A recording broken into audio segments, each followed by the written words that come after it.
va commencer dans le livre de Genèse, Genèse chapitre 1. Verset 20 à 27. Je lis au nom de Jésus. Genèse chapitre 1, verset 20 à 27.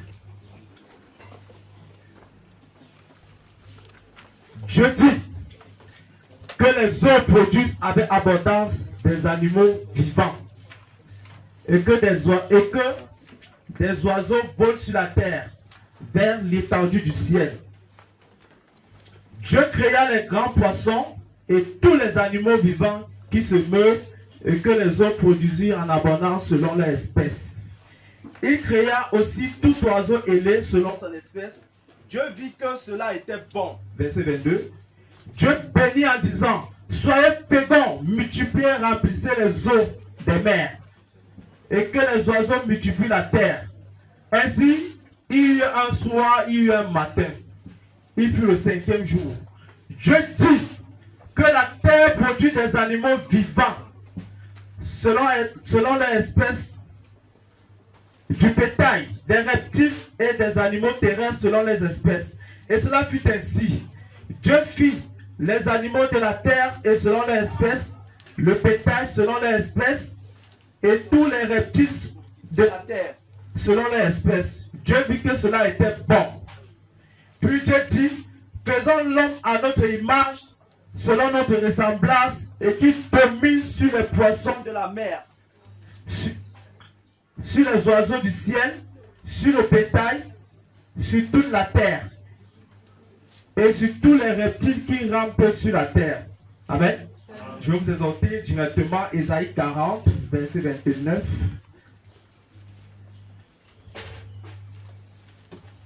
Ésaïe 40, verset 29 à 31. Je lis au nom de Jésus.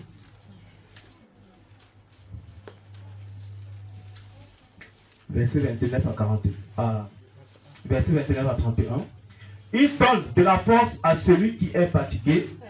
Il augmente la vigueur de celui qui tombe en défaillance. Amen. Les adolescents, je bénis aussi l'humble serviteur, le révérend José Yérouel. Amen. Qui a une idée dont le Seigneur a mis à cœur pour qu'il puisse faire ce grand rassemblement. Amen. Amen. Et quand il m'a interpellé, il m'a dit que je devais être le premier intervenant. J'ai décidé de faire un sous-thème. Amen, l'église. Vous savez, pour nous qui avons fait l'université, avant de faire une matière, donc pour ceux qui sont dans les universités, on se rend compte, l'enseignant connaît toujours l'historique.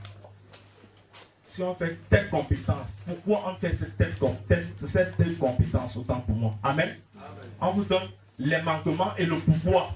On a implémenté cela. Amen, l'église. Donc, c'est pour ça que j'ai lu la Genèse.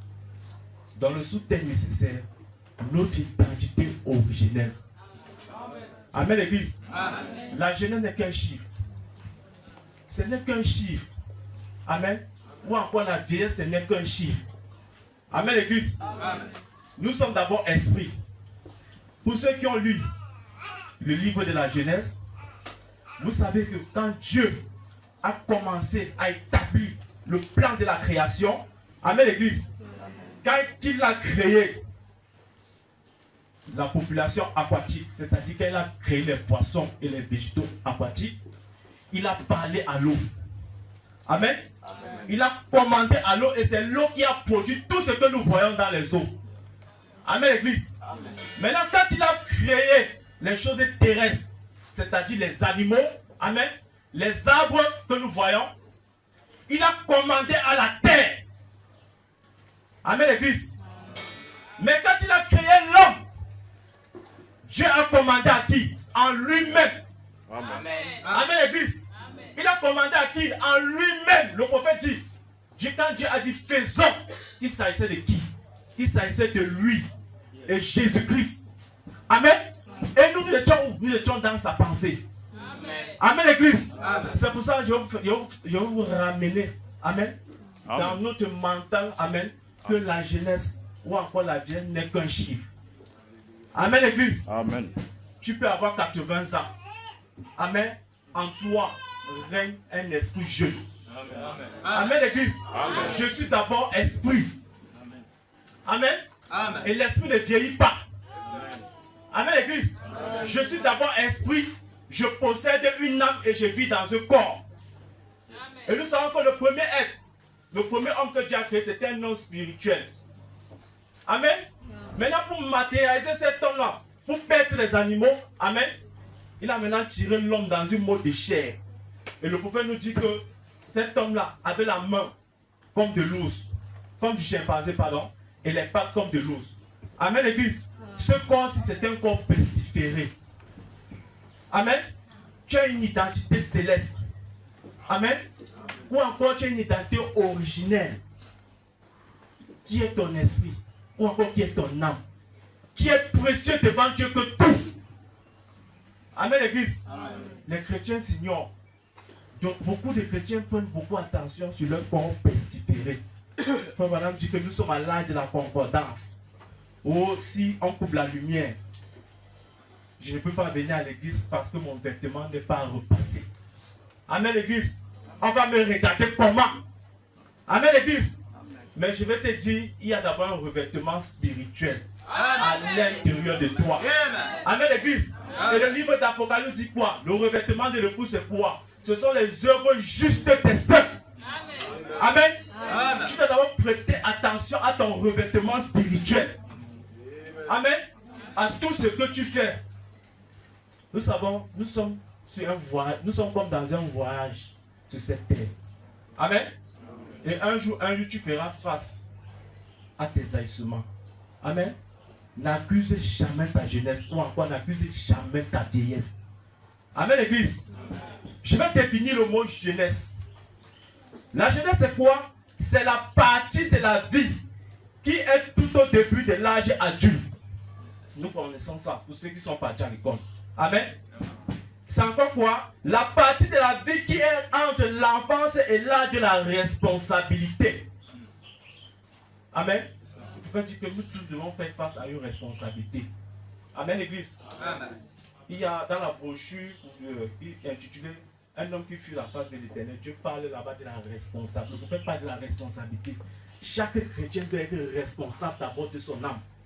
Amen. Amen, l'église. Amen. Et ensuite, la jeunesse, c'est quoi? C'est la fête d'être jeune. Et je vous dis que le jeune, c'est un chiffre, ce n'est qu'un chiffre.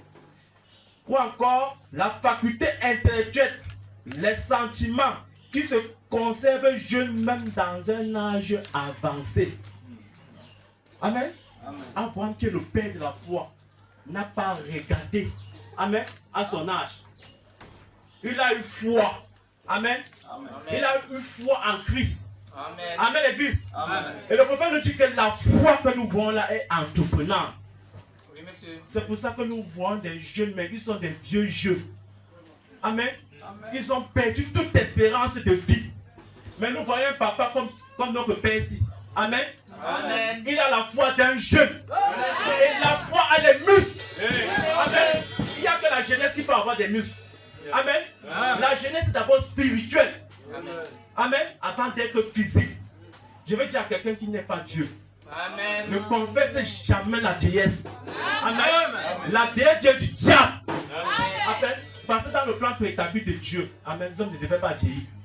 Amen. Amen. Dieu commence à parler de la jeunesse. À partir quand il a commencé à mettre le plan de la rédemption de l'homme. Et nous savons que le plan de la rédemption de l'homme commence à partir de Genèse chapitre 3, après la chute de l'homme. Amen. Amen. Il était question que l'homme ne devait jamais vieillir. Amen. Faut madame dire, à partir de 30 ans, amen, la courbe s'inverse. On commence à vieillir. La mort s'installe. La barbe grisonne, la chevelure grisonne. Amen. Amen. Amen. C'est un effet irréversible. Tu ne peux rien faire contre ça. Amen, l'église. Amen. Mais je veux vous dire, il y a quelqu'un qui peut faire comme il y a quelqu'un qui peut faire face contre ça. Amen. Et il a fait, on a vu. Amen. Il a rajeuni un homme de 100 ans. Amen. Il a retrouvé sa jeunesse. Amen. Il a rajeuni une femme de 90 ans. Amen. Elle a retrouvé sa jeunesse. Amen. Amen. Tout est possible à celui-là qui croit. Amen. Amen, l'église. On voit des jeunes. À peine il a 40 ans, il n'est pas marié. Amen. C'est un manque d'engagement sincère. Amen. Dieu n'a pas prévu que tu sois célibataire. Dieu lui-même a dit qu'il n'est pas bien que l'homme soit seul. Amen, l'église. Et le célibat, c'est un démon. Amen, l'église. Je vous parle, même moi, ça me concerne. Je ne suis pas comme ça. Amen. Le célibat, amen, c'est un démon. Un démon comme la déesse, c'est un démon. Amen. Amen, l'église. Parce que toute chose a son contraire. Amen. Dieu marche avec la jeunesse. Amen. Dieu ne marche pas avec la déesse. Amen, l'église. Parce que le vieux est sans espérance. Je ne parle pas de vieux ici en termes d'âge. Je ne parle pas de vieux ici en termes d'âge. Je parle de quelqu'un ici qui est possédé d'un démon de vieillesse. Un jeune de 18 ans qui a la fleur de l'âge. Amen. Tu vois, il n'a pas de projet de vie. Amen, l'église. Et pourtant, quand nous sommes en Christ, nous sommes comme dans un supermarché. Amen, l'église. Tu dois commander comme Dieu a commandé au commencement. Amen, l'église. Parce que je vais dire à quelqu'un, quand Dieu créait la terre, quand il créait, amen, il dessinait les océans et les montagnes. Amen. Tu étais avec lui. Amen, l'église. Je vais dire à quelqu'un qui a l'ADN de la création en lui. Amen, l'église. Ce que tu vis là, c'est le résultat de la décision que tu as prise il y a 5 ans. C'est ce que le prophète dit. Amen. Amen. Tu vis là, c'est le résultat des décisions. Amen. Je veux que quelqu'un au sortir du culte de ce soir, de cette journée, qui prenne cette décision. Dans 5 ans, je serai un homme utile pour la société. Non seulement je serai un homme utile pour la société, amen. Je serai un homme utile, amen, pour l'économie de Dieu.